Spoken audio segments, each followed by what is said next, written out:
Welcome to Baxter International's fourth quarter 2024 earnings conference call. Your lines will remain in a listen-only mode until the question-and-answer segment of today's call.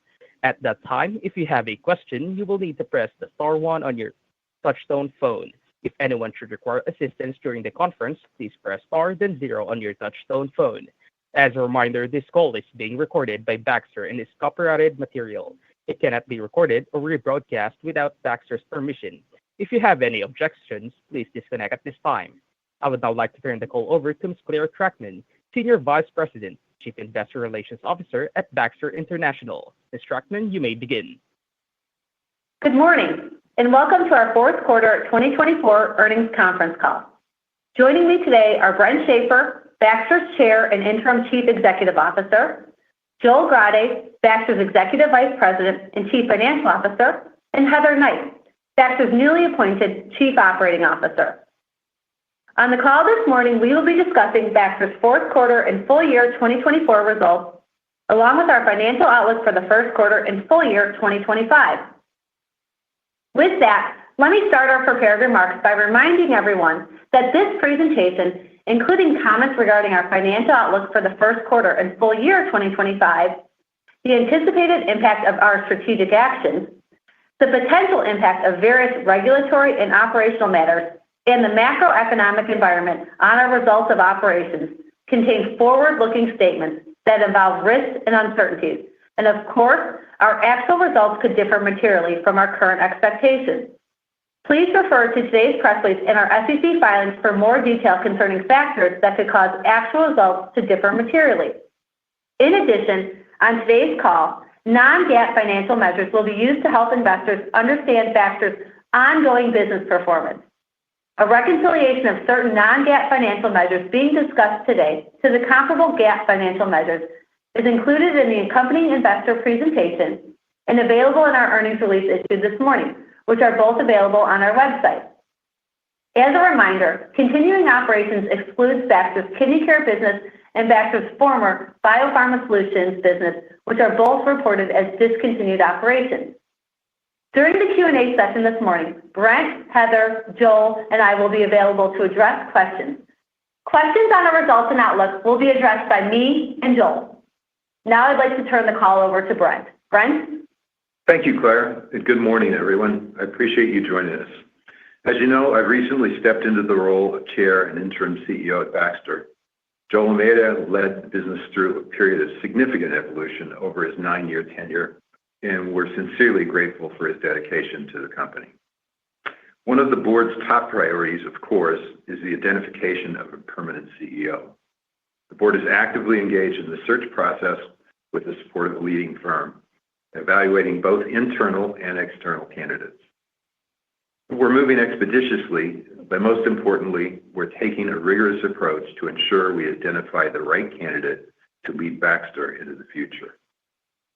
During the transition period, I'm committed to helping ensure we remain focused on a crisp execution of our priorities and delivering strong, consistent results. I'm pleased to be working with the entire leadership team on these shared goals. We're continuing to move the company forward into a new era, and as recently announced, we closed the sale of Vantive on January 31, 2025. This significant milestone was the final step of 3 strategic actions outlined in January of 2023 to transform the business. You'll recall these actions included the implementation of a new verticalized operating model. As a director and in my role as interim CEO, I can confirm that this segment-driven approach has created increased focus and execution-related benefits, bringing greater clarity and agility to how we pursue opportunities globally. And as part of our transformation efforts, we completed the divestiture of Baxter's non-core biopharma solutions business in 2023. Since joining Baxter's board in 2022, I've observed and supported these shifts in the company's strategic direction. And I'm extremely proud of the hard work and dedication of our teams to reach this stage.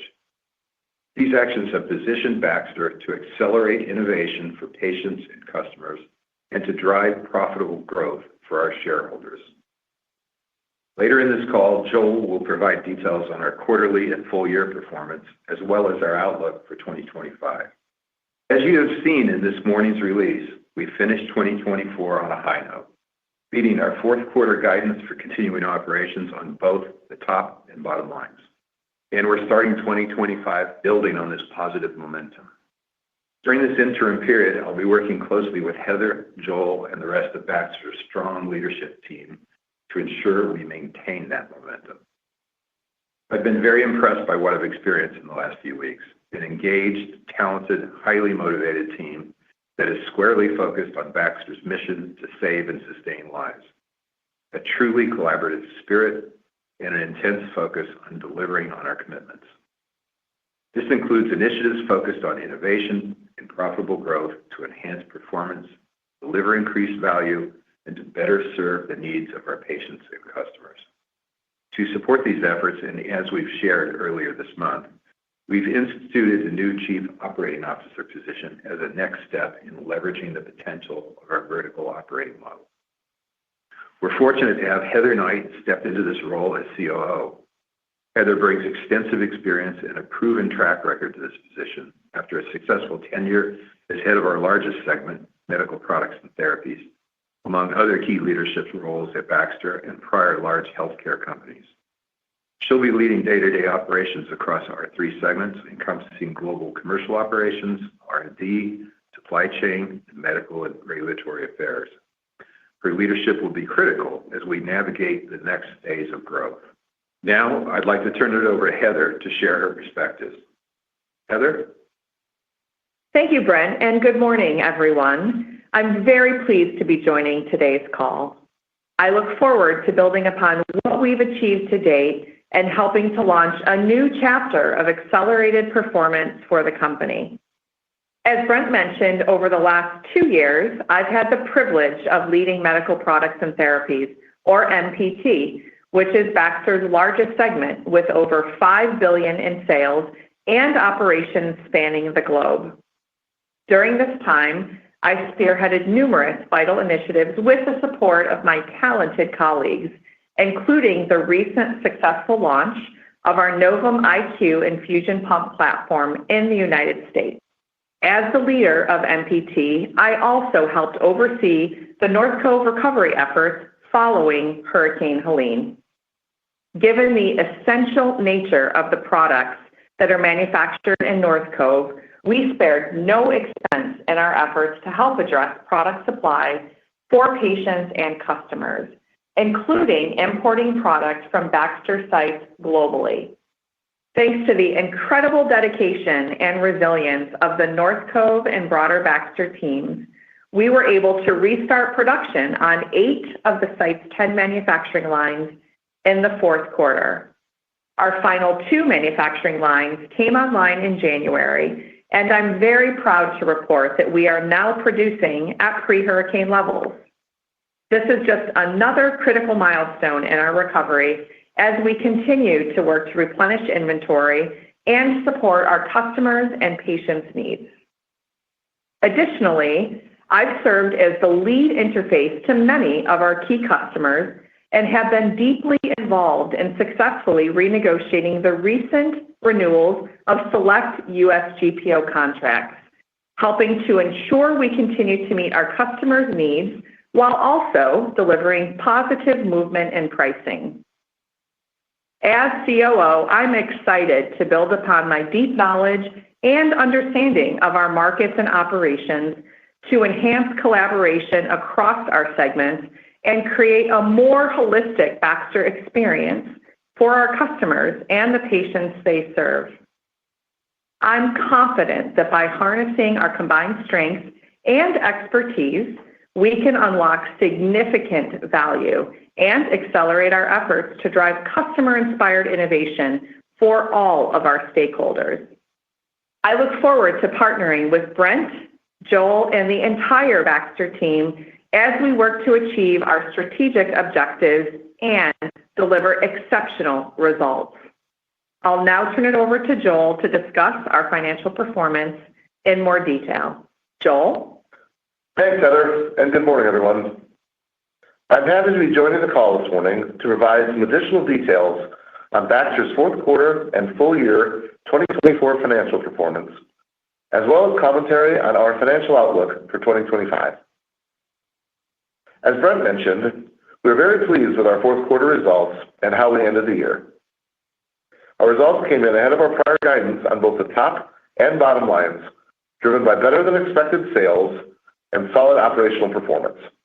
Fourth quarter 2024 global sales from continuing operations of $2.75 billion increased 1% on a reported basis and 2% on a constant currency basis, and compared favorably to our previous guidance, which called for sales to decline in low single digits. Outperformance in the quarter was broad-based and reflected positive sales across most of our product divisions. As expected, during the fourth quarter, Hurricane Helene negatively impacted our sales by approximately $110 million, or approximately 400 basis points, although the overall magnitude is less than the previously anticipated, approximately $150 million, given the company's swift recovery efforts. For the full year, Baxter reported sales from continuing operations at $10.6 billion, increasing 3% on both the reported and constant currency basis. Hurricane Helene negatively impacted growth for the full year by just over 100 basis points. On the bottom line, fourth quarter adjusted earnings per share from continuing operations were 58 cents and came in ahead of our prior guidance of 50 to 53 cents per share, driven by the favorable top-line results and solid operational performance. In addition, our tax rate came in favorable to our expectations, which offset a negative impact from foreign exchange. On a year-over-year basis, adjusted earnings per share from continuing operations declined 11% in the quarter, primarily due to the negative impact of Hurricane Helene on our results. For the full year, adjusted earnings per share from continuing operations totaled $1.89 per share and increased 11% over the prior year, reflecting solid underlying operational performance and a benefit from non-operational items, including lower interest expense and tax rate. Now I'll walk through our results by reportable segments. Commentary regarding sales growth will reflect growth at constant currency rates. Sales in our medical products and therapies, or MPT segment, were $1.3 billion, increasing 1% in the quarter and coming in favorable to expectations. Full year 2024 sales totaled $5.2 billion, advancing 5% and ahead of the prior guidance of 2 to 3% growth. Adjusting for the impact of Helene, MPT sales growth in the quarter would have been approximately 9% and approximately 7% for the full year. Within MPT, fourth quarter sales from our infusion therapies and technologies division totaled $1.0 billion and decreased 1%. Sales in the quarter benefited from significant growth for our U.S. infusion systems portfolio as the rollout of our Novum IQ pump platform continues to build momentum, with orders coming in from both new and existing customers. Nutrition sales in the quarter advanced double digits globally, reflecting strength in the U.S. as we continue to build out our alternate sites portfolio. Finally, as anticipated, IV solutions declined in the quarter due to the impact of Hurricane Helene. Q4 sales in advanced surgery totaled $292 million and grew 6% globally. Results in the quarter reflected solid demand and positive pricing for our portfolio of hemostats and sealants across the globe. MPT's adjusted operating margin for the quarter was 16.5%, coming in better than expected due to the sales outperformance. Margins declined year over year, primarily reflecting the impact of the hurricane. In healthcare systems and technologies, or HST, sales in the quarter were in line with expectations and totaled $784 million, decreasing 1%. Full year 2024 sales totaled $3 billion and declined 2%. Within the HST segment, sales in the quarter for our Care and Connectivity Solutions, or CCS division, were $504 million, advancing 3% globally. Performance in the quarter was driven by 9% growth in the U.S. for CCS due to continued momentum in our patient support systems, or PSS business, which once again delivered strong growth and reflected a benefit from competitive wins in both our med-surg and ICU product lines, as well as upgrades for existing customers. Total U.S. capital orders for CCS rose 9% in the quarter and increased 15% for the full year. We are exiting the year with a healthy backlog and strong funnel and look to build upon this momentum over the course of 2025. Performance for this division was partially offset by weaker sales outside the U.S., reflecting a difficult comparison to the prior year period, which saw growth of 12%, as well as softness in both China and France in the current year. Frontline care sales in the quarter were $280 million and declined 8%. Consistent with commentary over the course of this year, performance in the quarter was impacted by the backlog reductions, which positively contributed to sales in the prior year period. Results in the quarter also reflected the impact of certain market exits and supply constraints, which collectively impacted sales by approximately $15 million in the quarter. We expect the supply constraints that impacted the fourth quarter to be largely resolved for most products in the first quarter of 2025. We believe that performance for this division will also benefit from stabilization in the primary care market over the course of 2025, as well as the launch of several new products in the second half of this year that are expected to contribute to positive performance for FLC in 2025 and beyond. HST fourth quarter adjusted operating margins of 18.5% increased sequentially, continuing the trend of sequential margin improvements. Margins declined year over year, primarily reflecting higher investments. Moving on to our pharmaceutical segment, sales in the quarter came in favorable to expectations and totaled $643 million, increasing 8%. Full year 2024 sales were $2.4 billion, advancing 7%. Fourth quarter sales within injectables and anesthesia of $383 million grew 8%. Performance in the quarter reflected mid-teens growth in our specialty injectables portfolio and anticipated rebound from the third quarter, which was impacted by the timing of some orders. Growth was driven by strong demand for U.S. premixed products and the continued rollout of new products, as well as the benefit from targeted sales and marketing initiatives that have been implemented. As expected, lower sales of inhaled anesthesia, which declined mid-single digits, slightly tempered overall performance for the injectables and anesthesia. Within drug compounding, continued demand for services resulted in strong growth of 9% for the quarter. Pharmaceuticals adjusted operating margins were 15.9% for the quarter, increasing 600 basis points sequentially. Adjusted operating margins decreased 370 basis points compared to the prior year, reflecting the impact from the MSA entered into following the BPS sale and increased operating expenses to support the new and upcoming launches. The pharmaceuticals team remains focused on expanding margins through improved mix, stabilizing the anesthesia business, driving cost improvements, compounding business, and executing on margin improvement initiatives in integrated supply chain. Other sales, which represent sales not allocated to a segment and primarily include sales of products and services provided directly through certain of our manufacturing facilities, were $12 million in the quarter and totaled $67 million for full year 2024. Before moving on to the rest of the P&L results, I wanted to make some comments regarding our continuing operations reporting going forward. I mentioned last quarter, due to the change of moving kidney care business results to discontinued operations, corporate costs that had previously been allocated to the kidney care segment that would not convey with the kidney care business in the sale are now reported in unallocated corporate costs. As we previously commented, we plan to offset a large portion of these expenses in 2025 through income to be received from Vantive under the Transition Services Agreements, or TSAs, as well as cost containment initiatives the company is already in the process of undertaking. Our goal remains to fully offset the impact of these stranded costs and the loss of TSA income by the end of 2027.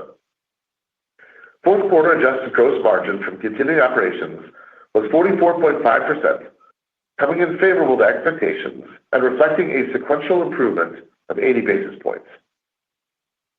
On a year-over-year basis, adjusted gross margins declined slightly by 10 basis points, driven primarily by the impact from Hurricane Helene, higher spend within selected manufacturing plants to support product growth, as well as the impact of the manufacturing supply agreements following the sale of BPS.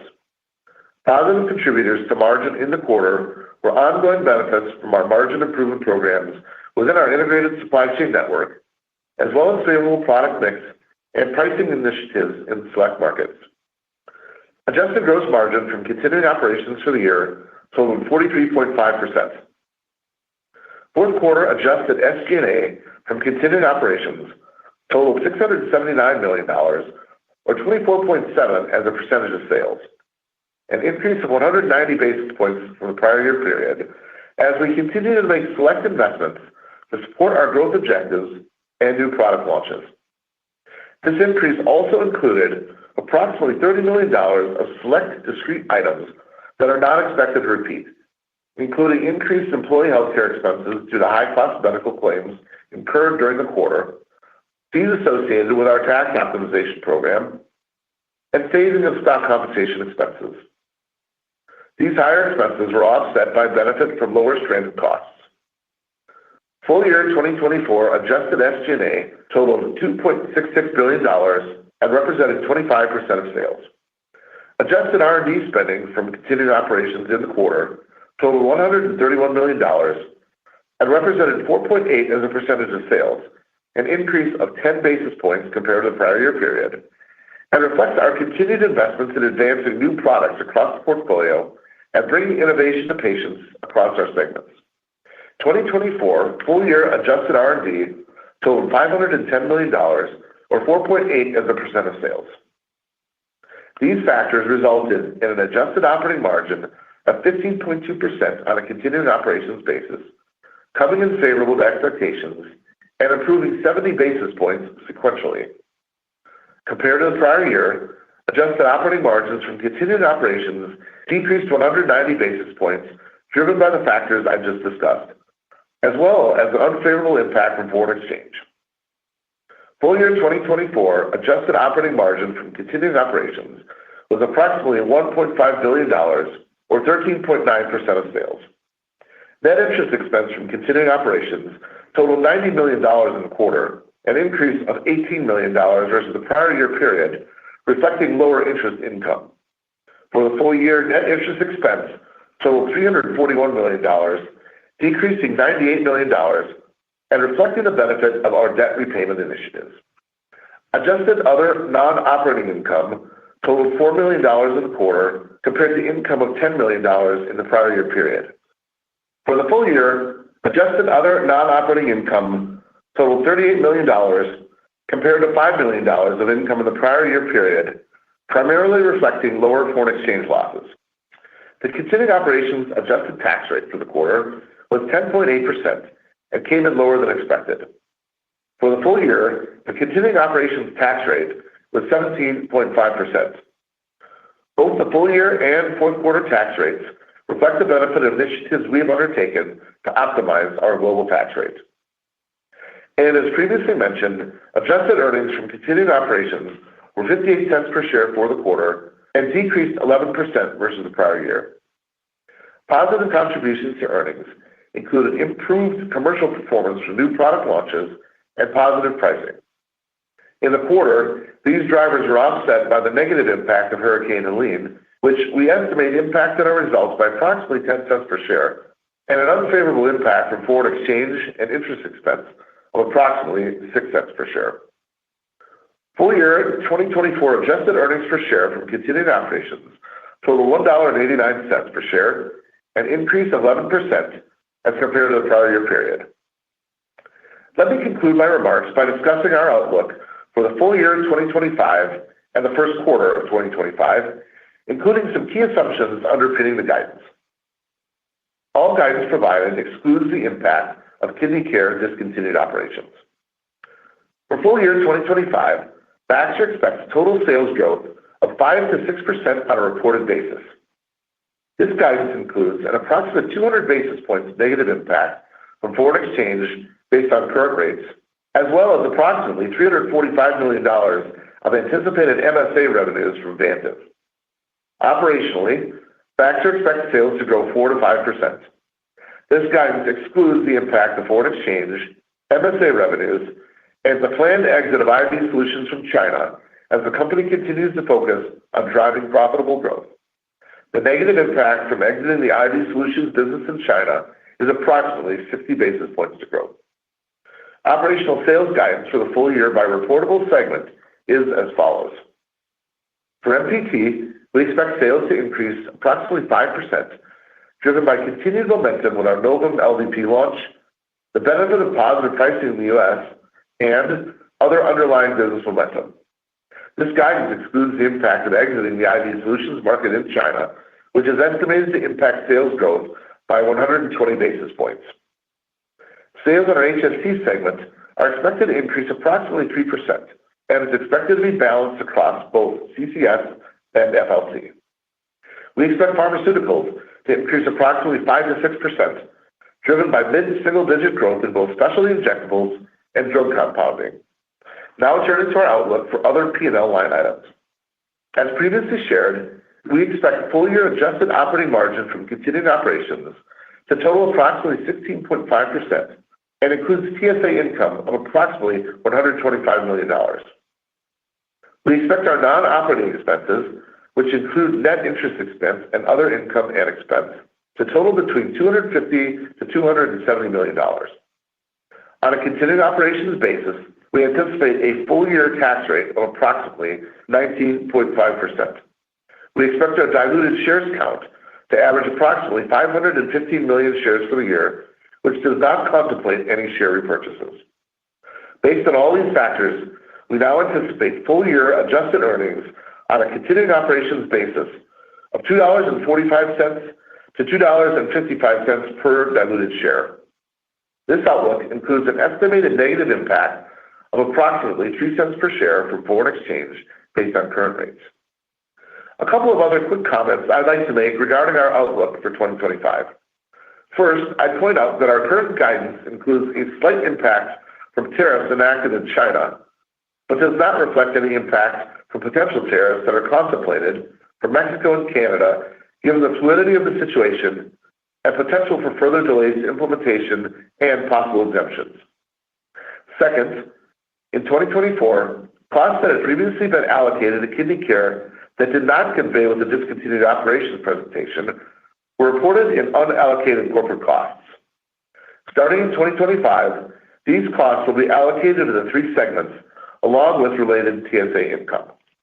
Specific to the first quarter of 2025, we expect continuing operations sales growth of approximately 3 to 4% on a reported basis and approximately 4% on an operational basis.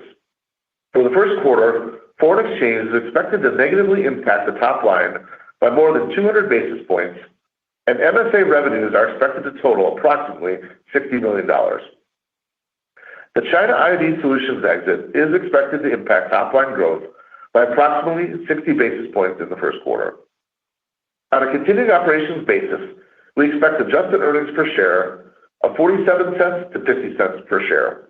This guidance reflects the impact of closing Vantive on January 31st, which negatively impacted earnings per share by approximately 4 cents in the quarter as compared to the closing of the sale on December 31st, had we been able to close on that date. With that, we can now open up the call for Q&A. Thank you. We will now begin our question and answer session. If you have dialed in and would like to ask a question, please press star followed by the number 1 on your telephone keypad. If you would like to withdraw your question, simply press star 1 again. If you are called upon to ask a question and are listening via loudspeaker on your device, please pick up your handset and ensure that your phone is not on mute when asking your question. So that we may be respectful of everyone's time, please limit yourselves to 1 question with 1 follow-up question if necessary. We appreciate everyone's patience and would like to provide as many of you as possible the opportunity to ask a question. We will pause for a moment while the list is being compiled. I would like to remind the participants that this call is being recorded and a digital replay will be available on the Baxter International website for 60 days at www.baxter.com. Thank you. Your first question comes from the line of Robbie Marcus with JP Morgan. Please go ahead. Oh, great. Good morning, and thank you for taking the questions. 2 from me. First, Joel, how should we think about, with all the moving pieces, on the top and bottom line, the cadence for 2025? Sure. Good morning, Robbie. Thanks for the question. So I'll start on the sales line. And, as you know, we normally have some ramp of our business over the course of the year, but there's a couple of things I'd call out this year specifically. First and foremost is I'd say the first quarter, we're taking a somewhat more conservative approach in the sense that we're still recovering from the hurricane. And so we've given ourselves a little bit of, I'd say, conservatism to see how that all plays out. So again, I'd say despite, what should be a relatively easier comp with HST, certainly there's going to be an element of that that's built into the first quarter from a conservatism standpoint. I would say the other thing I would call out over the course of the year is that in the fourth quarter, we do anticipate that being a larger quarter in the sense that obviously we're comparing up against the impact from Helene. So those are a couple of things that I'd probably call out from a cadence perspective on the top. From an earnings perspective of the OI, I think the main thing I'd call out there is that we do anticipate a continued ramp over the course of the year, mostly driven by the impacts of our stranded cost work that will be kicking in and continued improvements over the course of the year. And so obviously that's work we've already started to do, but obviously that will continue to build over the course of the year. And so therefore you can expect some ramp from a earnings perspective for that reason. Great. Maybe a quick follow-up. The HST business, especially frontline care, was still negative growth this quarter. What's the latest you're seeing there, the confidence you could turn it around in 2025 and your level of visibility to it? Thanks. Yeah, so I'd say a couple of things there. I mean, first of all, we are anticipating a stabilization of the primary care markets, and we certainly have seen some of that and are starting to see that even as we head into the first quarter. So I think that obviously had a substantial decline in 2024, and so from that perspective, I think the stabilization of that market's an important piece of this. Secondly, as you know, we do anniversary some difficult comps over the course of the year. For example, things like some of the government orders, some of the things that were, some of the stimulus packages, some of the spending things in the backlog we're up against in 24 versus 23. We don't have those headwinds to the extent that we did, obviously, as we head into 25. So I think that's another important piece of this. And then I think, some of the things that we called out in the prepared remarks, around some of the, things of supply constraints, I think we're looking to resolve that, I think, by Q1 of this year. And so I think generally speaking, some of the impacts that we had last year, we won't be up against in the same way this year. And in addition to that, in a little bit of a longer term perspective, we do have some interesting new product launches that are coming out with that will impact us certainly more later in the year than 26. But that's the reasons we feel confident in that. And I know you asked about FLC, but just from the perspective of CCS as well, one of the other differences this year versus last year was, as you recall, we headed into last year with an order book that actually had quite a bit of softness in it and had an impact in the early part of the year last year. As we've talked about in the second half of this year, our order book in CCS has remained quite strong, particularly in PSS US. And so we head into this year with certainly a lot better momentum in that business as well. So I think the combination of those things, Robbie, give us a perspective on why we think there's a good opportunity for some recovery this year in HST overall. Appreciate it. Thanks a lot. Yep, you got it. Your next question comes from the line of David Roman with Goldman Sachs. Please go ahead. Thank you. Good morning, everybody. Heather, congratulations on the new role. I'm looking forward to working with you in this capacity. And Claire, thank you and the finance team for the extensive financial information here. Super helpful as we look at the company post-Vantive. I guess my first question, the past several years for Baxter have been characterized by exogenous events like Hurricane Helene, elevated inflationary pressures, the transition with the Hillrom deal, and the strategic actions you've taken with BPS and Vantive. Can you help us think about the direction of the company from here and how you're thinking about strategic priorities, and maybe at the same time give us a flavor for how that fits into the profiling characteristics as you go through the CEO search? Absolutely. I'll start, and then Brent can add anything and he'd like to on the second piece of that. And obviously, Dave, you're right. There certainly has been a lot going on here at Baxter, but what I would say, first of all, this company's done an amazing job of working through these transformational efforts here over the last couple of years, and it really sets us up in a good place for this company moving forward. And so how do I think about priorities for the company? And again, certainly we'll roll more on this at a capital markets day sometime after a new CEO has been named. But I would say it starts with customer-inspired innovation. These are things that we as a company want to make sure that we are driving innovative products and opportunities, obviously inspired again by our customers. We're certainly going to have a focus on targeted markets. I would say it's one of the kind of the grow with the growers. How do we find those opportunities where we can actually invest our capital in places that's ultimately going to drive growth for the organization?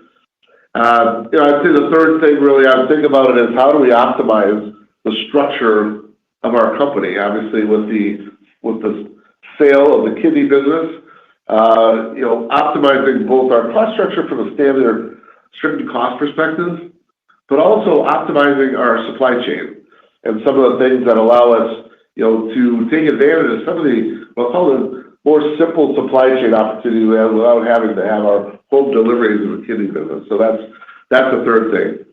I'd say fourth is really around this concept of commercial excellence and how do we drive consistent execution as a company as, again, a key focus of ours. And then the last I'd say is really around disciplined capital allocation. Those things that allow us to both focus on driving growth, both organically and again in a fold-in, tuck-in way inorganically, but then also balance with returning value to shareholders. And so I would call those things really out as how to think about our company moving forward. And again, I'll turn it over to Brent in terms of just how does that really fit into the process of the CEO search. Brent? Well, I'd just add, in this transition period, certainly, I'm looking for stability, predictable, consistent, strong results, and like Joel, I'd give tremendous credit to this organization for all the things they have worked through. Many of them very complex projects, time-consuming, et cetera. So, directionally, starting to move the organization to more of an emphasis on growth, both through innovation and through commercial execution is, in the short term, moves we can make that accelerate progress in the company. And as far as CEO search and how we're looking at that at the board level, that work is already underway. And as you can imagine, there's a pretty good profile of Baxter's portfolio, where we are at this point in time. So the experience set we're looking for would be appropriate with the company's situation and opportunities in front of us. So the candidates need to have that experience and a vision that can lead the company forward to its next chapter.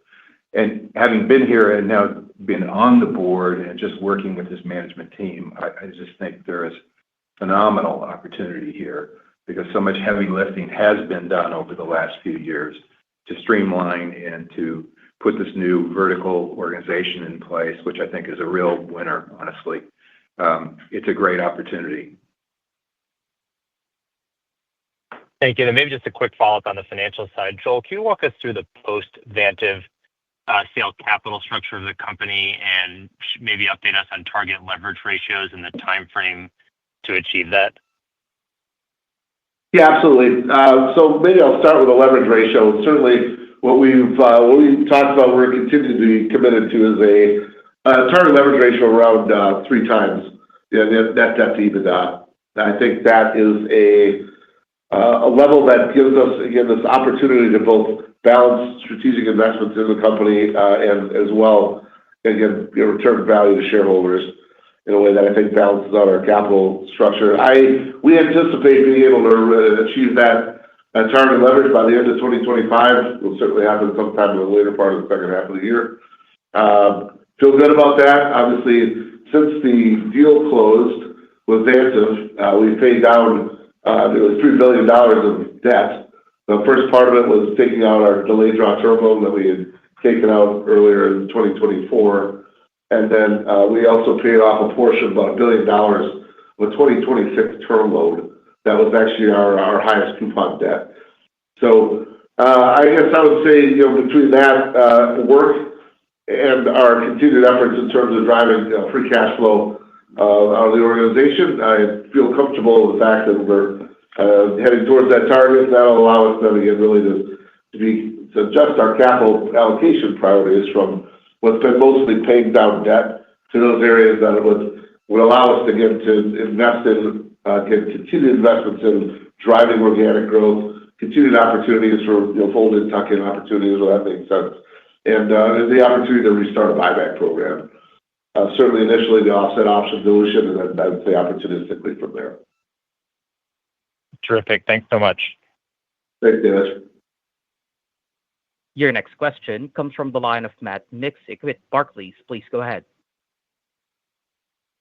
Hey, thanks so much for taking the questions. And congrats on a nice end to this busy year. So I wanted to follow up on some of the comments you've made on new product investments and product pipeline.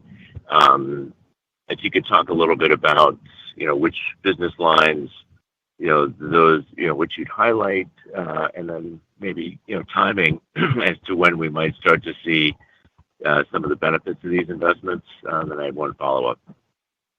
Sure. So really, let me start with the fact that it's really across our portfolio where we actually have, again, really some innovation happening. And again, certainly I would start with Heather's business and FPT. Obviously, the Novum pump has been a resounding success. It's a differentiated product that, again, has gotten a great customer response. The launch has gone extremely well. Obviously, we got a partial year of that growth last year in 2024. We'll have a full year of that growth heading forward here in 2025. So certainly, Novum is obviously a huge key part of our innovation, and again, really a great success story. Certainly in pharma, one of the things that you've heard from us talk about is our need and our opportunity to continue to accelerate with new product launches in pharma. This past year, we've launched nearly 10, and we anticipate another double-digit year heading into 2025.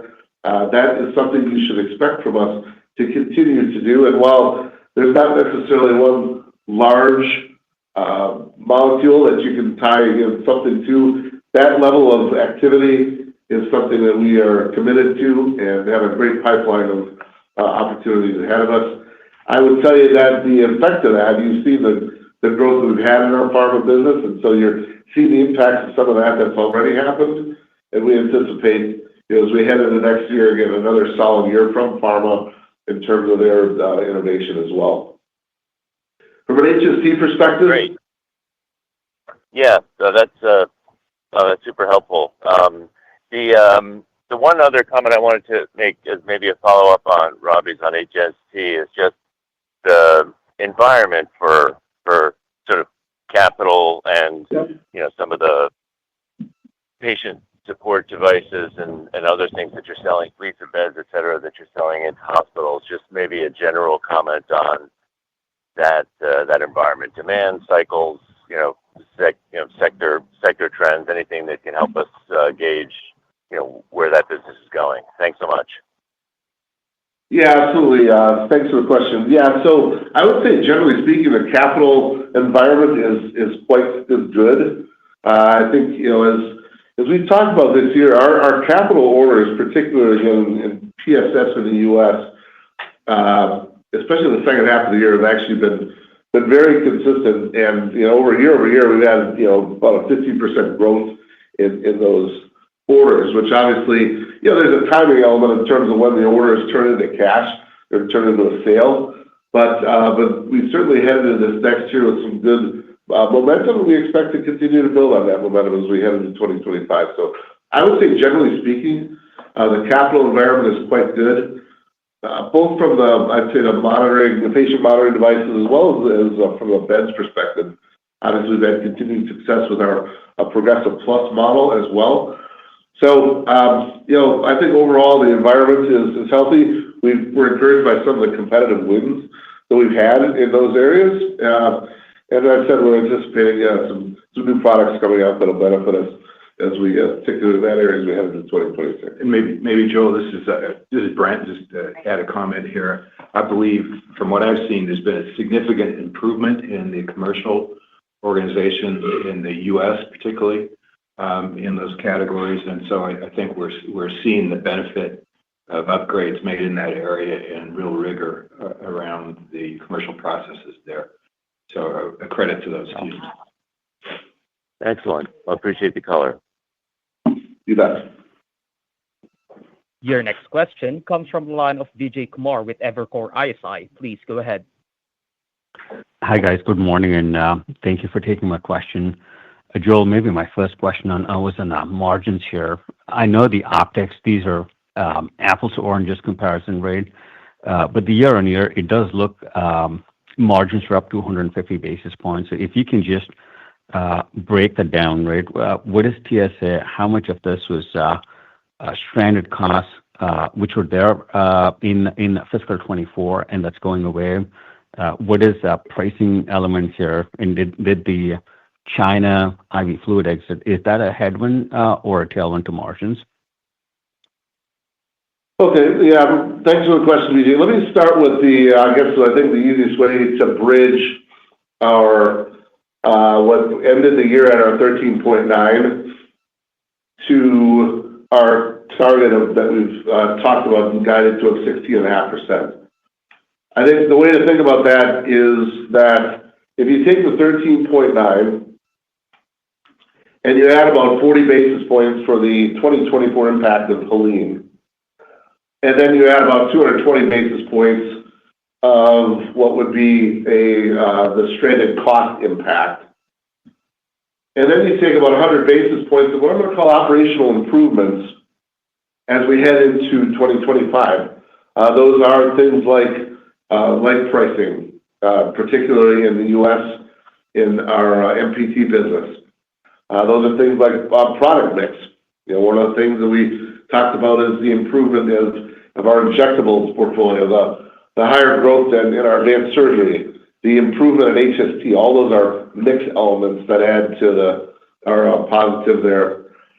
We talked about some of the leverage that we get from volume growth.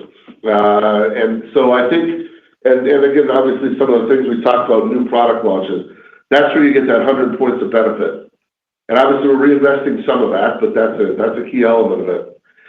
And then there's two elements of the stranded cost and the MSAs that are the opposite direction. And so there's 40 basis points, I'll call the net impact of stranded costs that hasn't yet been addressed in 2025, and about a 60 basis point impact of dilution from MSA revenues that are obviously generating a lower margin, low single-digit margin from a gross profit perspective.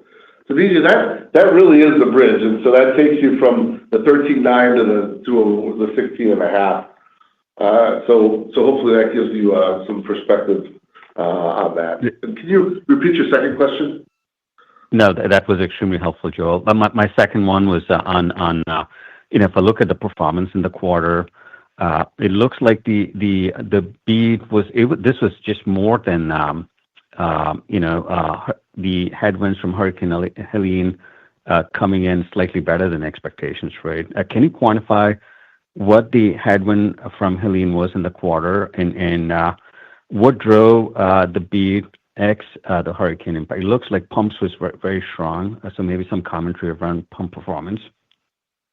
Yeah, I'll start with the quarter, but then I'll give I'll pass it over to Heather to talk a little bit about the performance of the IV and pumps in the quarter. So obviously, the headwinds from Helene, the talk was about 100 basis points in the quarter. Yeah, it was about $110 million on the top line and 10 cents on the bottom line. Yeah. And then, but obviously, the great news on that is that we overperformed in terms of the recovery time, in terms of offsetting some of that. So I don't know, maybe Heather, I'll give you over to you to talk a little bit about some of that. Sure. Hi, BJ. Good morning. Nice to hear from you. So we did better in Q4 with the swift recovery of our North Cove site, thanks to the great work of our team. So about $45 million better on IV solutions as a result of the swift recovery that we had out of that location. So we did see strength across our infusion therapies business and the infusion pump platform in particular in the fourth quarter. So I'll say we're very happy with the launch of Novum IQ and where we are. The teams are doing a great job driving this new platform. If you recall, Baxter placed a pretty big bet to internally develop a brand new to market and novel infusion pump platform, both with the hardware, software, and digital platform, and we're seeing it pay off. So our infusion business grew 50% last year in 2024, and we're expecting another great year this year in 2025. And it's not only important because we get the revenue from the hardware and software, but also because we get to pull through very consistent revenue over the life of that pump. So share capture, competitive gains are really important, and customer satisfaction right now is very high, both on the implementation of the pump as well as the EMR integration with the new platform. And this was developed in collaboration with our customers. So again, we're starting to see the benefit of that. We took multiple points of market share last year in 2024, and we're expecting to see more of the same, more competitive gains in 2025. And then we have some new complementary digital suites that are now launching that will be a great complement to this launch mid-year in 2024 that we released. So I'll tell you, I'm pretty excited about where we are in this new chapter, the new pace, momentum that we're building around the Novum platform. And IVs are stable. We've gone through the GPO re-sign and are in line with our expectations, if not slightly better than we expected. So we're expecting a great rebound in 2025 and certainly really appreciate our customer support during the recovery of Hurricane Helene, and hats off to the Baxter team for the fast recovery. But thanks for the question today. Yeah, this is Brent. Thank you. I'd just like to recognize Heather and her team and really all the folks who worked on North Cove recovery. It's hard to explain it in a financial setting, but the work to deal with a disaster situation, to work through that effectively, bring the plant back up, and really look after the community at the same time. It's just world-class response by the folks who were involved, and I personally want to thank them all, especially Heather. Thank you. Yeah. Thank you. Very helpful answers. Thanks, BJ. Thanks, BJ. Your next question comes from the line of Travis Steed with Bank of America Securities. Please go ahead. Hey, thanks. I'll follow up a question on the saline side, and obviously great job on the fast recovery. I think it went better than most expected. But was just thinking about how you think about the book of saline business kind of before and after the hurricane. Did you see customers, add a second source, and how you're kind of thinking about the share of that? And then I had a follow-up question on free cash flow. Yeah, thanks for the question, Travis. So as I mentioned to Vijay, our expectations are in line or even slightly better. I think because of the fast recovery that we had, quite honestly, out of North Cove. So we're not seeing as many customers take on a second source, particularly because, as we've mentioned, we're back to pre-hurricane levels at this point. So these new U.S. GPO contracts in particular started on January 1st and February 1st. So now that we've fully recovered, most customers are still committed to their remaining compliance and minimum committed volumes that they've given to Baxter. So we're pleased with the response and our customers sticking with Baxter during this time. We know the fourth quarter wasn't easy for them, but we proved to them the resiliency that we have in the investments, quite honestly, that we've made over the last few years. and our global network, and activating that during Helene, certainly helped and relieved some of the pressure. So we think that that's pretty unique to Baxter and the hundreds of millions that we've invested in our platform and IV solutions due to the critical nature that they play in healthcare. So again, in line or slightly better, and working closely with our customers to make sure that they can resume normal clinical practice as they've had, and patients can get the critical solutions that they need. Great. That's helpful. And then I did want to ask on free cash flow generation. I know there's a lot of adjustments this quarter. How should we think about some of these adjustments going forward? When do you think you can kind of get back to kind of 80% free cash flow conversion? I don't think you gave a guidance for free cash flow next year, but curious how you're thinking about that. And then the frontline care write down, any more color on that? I don't know if that's a kind of a change in the growth expectations for that business long term. Yeah, thanks, Travis. So on free cash flow, the way I would think about that is that we have talked about the fact that we want to have an 80% conversion of net earnings to free cash flow, and I expect that to be, generally speaking, what we'll do in the course of the year, with one caveat to that, and that is in the first quarter, we're anticipating some negative impacts from, think about it this way, it's two things from a working capital perspective. Number one is some of the expenses we incurred in Q4 related to Hurricane Helene are actually going to be paid in Q1. And then secondly, there's going to be some level of restock from an inventory perspective that's going to have a negative drag on cash. So I would think about that number for this year as somewhere more like in the low 70s. But that is mostly, again, impacted by the first quarter, and I anticipate a much more normal cash conversion in the second 3 quarters of the year, and obviously going forward, with hopefully continuing to improve that as we go forward. Regarding the write-down for frontline care, the way I would look at that, Travis, is we do a once-a-year review of our goodwill and other intangibles as it relates to those assets. And 2024 was obviously an impactful year from an FLC perspective. So I guess I'd characterize it more as a impact in 2024 on the model than I would any type of overarching concern about the growth prospects going forward. All right, great. Thanks, Sue. Thank you. Your next question comes from the line of Lawrence Biegelsen with Wells Fargo. Please go ahead. Good morning. Thanks for taking the questions, and congrats on the nice finish to the year here. Hey, Brent, I was hoping to ask you two questions. First, David earlier in the call, talked about the challenges Baxter's had in recent years. How do you think about the pros and cons of an external versus internal candidate for CEO?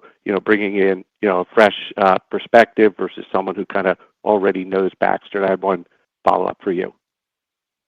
Well, I mean, that's the big question, I guess, and the board is very focused on that because there are pros and cons to either solution. Obviously, an internal candidate knows all the details of the business, how it runs, how it operates.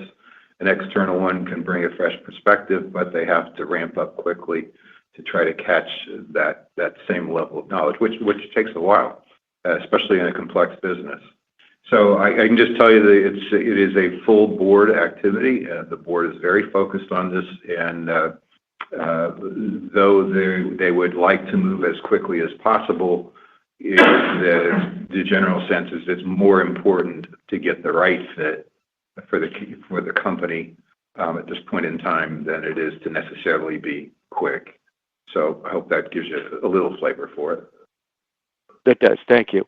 And secondly, Brent, how did you evaluate the guidance as interim CEO? And how do you think about the process for the permanent CEO to reevaluate it?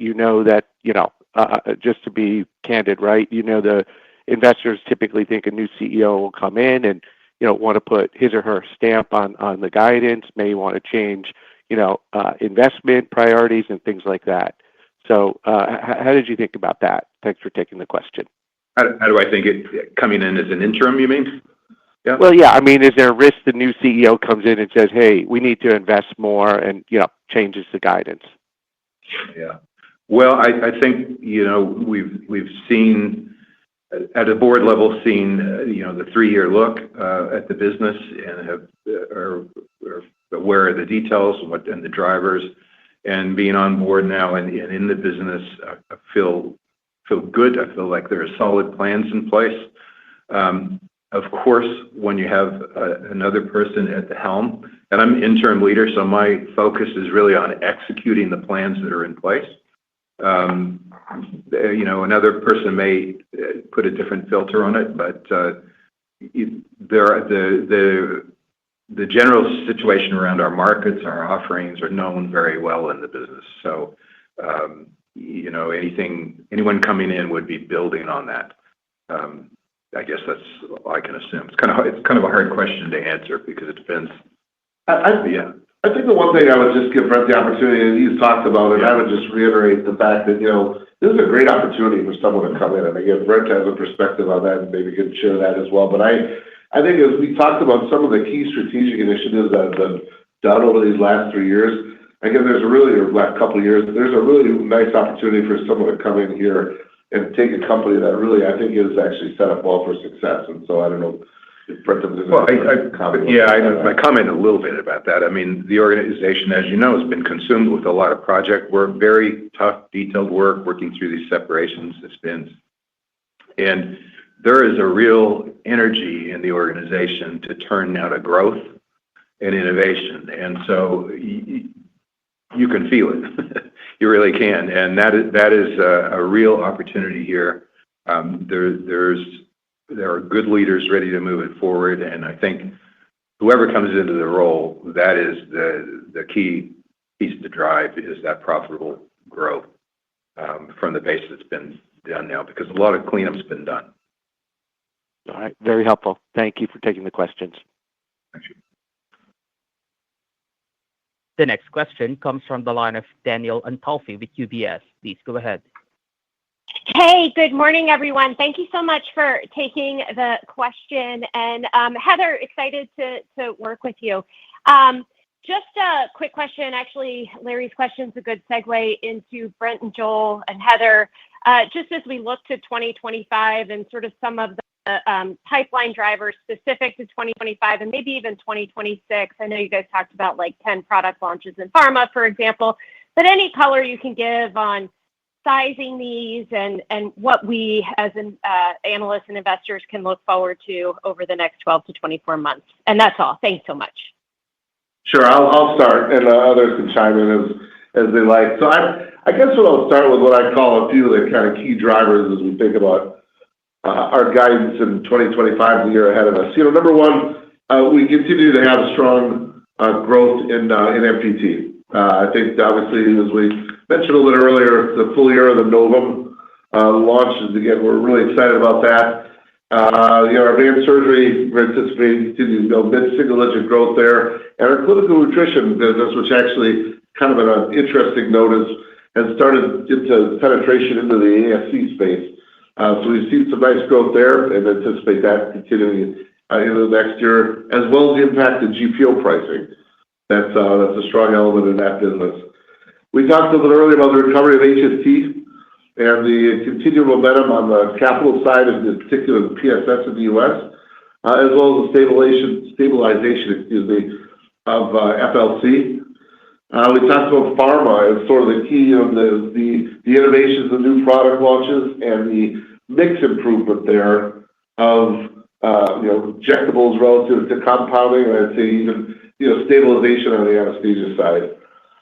I think that's really on the top line, and then the drivers of OI that I talked about here, again, some of the GPO pricing, the new product launches, the mix, continued improvements in our ISC, our supply chain with our margin improvement programs, and volume leverage, and then over the course of the year, continued impact from driving out some of the stranded costs that we've talked about here. So I think those are really the things to look forward to. And then from a new product launch perspective, just in general, again, a renewed focus on that, an accelerated focus there that certainly has some impact in the ways I talked about in 25, but also sets up for some impact beyond that.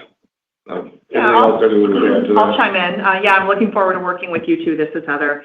So some things that I'm excited about, I mean, the pump platform, as I mentioned, is something that we will continue to build on, and we have additional launches to support Novum IQ and a gateway now that can work across our entire portfolio. So really excited about that, and a connected ecosystem in the hospital, which is going to help clinical decision support and more personalized patient care. I mean, that's something that was, the original thesis of the Hillrom acquisition, and we're starting to really see good pilots and momentum with our customers on that. HST is going to be introducing some new products. They've got launches coming out throughout 2025 and early 26. We're still seeing great momentum on Progressive Plus and PSS, so that continues to pay good dividends and taking market share there. And then pharma is hitting a really exciting cadence of new product launches, getting into more complex molecules, 10 to 12 launches a year that are really going to help buoy. And as Joel mentioned, the margins of that business, they're really focused on that. And when they hit this innovation cycle that they're on right now. So those are some of the things that I'm personally excited about. And then he mentioned alternate site. We made investments 2 years ago in alternate site in the United States, and we are starting to see dividends paid there in the nutrition portfolio and some small tuck-ins, licensing and distribution deals that we did in MPT, and those are starting to bear fruit. So that momentum in the U.S. will continue. So those are just a few things that I'm personally excited about. So when I talk about a new rhythm, a new pace, and momentum that's building, we're definitely starting to see that across the portfolio, and those investments that we made bearing fruit now moving into 25 and 26. Thanks for the question. Yeah, thanks, Heather. This is Brent. I just add to that. I sort of referred to it, but really starting right now, we're putting the emphasis on accelerating time to market, the innovation development. So that is an area of very strong focus right now, is how to speed up that whole innovation cycle and get product solutions to market faster. So that'll be ongoing work. But thanks for your question. Thank you. Ladies and gentlemen, those are all the questions the time allows us to take. Therefore, that concludes today's question and answer session in today's conference call. We thank you for your participation. You may now disconnect.